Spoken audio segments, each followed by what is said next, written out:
প্রাথমিকভাবে ধারণা করা হচ্ছে এটি ছিল দেশের ইতিহাসের সর্ববৃহৎ জানাজা।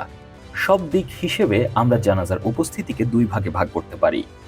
প্রথমত, প্রধান জামায়াত, যারা সংসদের আশেপাশে ও মানিক মিয়া অ্যাভিনিউ জানাজা স্থলে উপস্থিত হয়ে নামাজের কাতারবন্দী হতে পেরেছেন।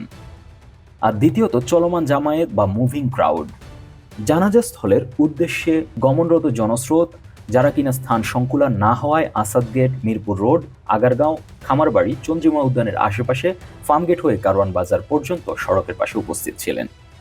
স্যাটেলাইট ইমেজ বিশ্লেষণ করে দেখা যায় এই এলাকার আয়তন আনুমানিক ৩ লাখ বর্গমিটার। ক্রাউড মডেলিং অনুসারে এই ৩ লাখ বর্গমিটার এলাকার অতি ঘনত্ব সম্পন্ন ভিড় ছিল, যা আন্তর্জাতিক স্ট্যান্ডার্ড অনুসারে প্রতি বর্গমিটারে ৫ জন আদর্শ। সেই হিসেবে এখানে ১৫ লাখ মানুষের উপস্থিতি সম্ভব। চলমান জামায়াত বা মুভিং ক্রাউড যথাযথভাবে হিসেব করা অত্যন্ত কঠিন, তবে কৃত্রিম বুদ্ধিমত্তার সাহায্য নিয়েছি আমরা। সারেজমিনে দেখা যায় জনস্রোত আশেপাশের বিজয় সরণি, খামারবাড়ি মোড়, Farmgate, Karwan Bazar, Panthapath, Sher-e-Bangla Nagar, college gate, Asad gate, Shahbag সহ শহরের অলিতে গলিতে ছড়িয়ে পড়ে।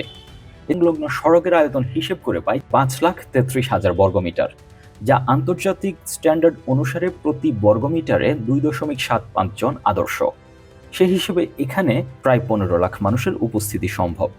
আমাদের আনুমানিক হিসেব ও মডেল থেকে দেখা যায় শুধু জানাজা স্থল ও এর আশপাশেই প্রায় ৪০ লাখ মানুষের উপস্থিতি সম্ভব। এছাড়া এর আশেপাশের বিভিন্ন অঞ্চলেও ব্যাপক জনসমাগম ছিল, যা হিসেব করে সঠিকভাবে বলে দেওয়া অত্যন্ত কঠিন। তবে সব মিলিয়ে জানাজাকে কেন্দ্র করে আজ অন্তত ৫০ লাখের বেশি মানুষের উপস্থিতি হয়েছে বলে ধারণা করা হচ্ছে।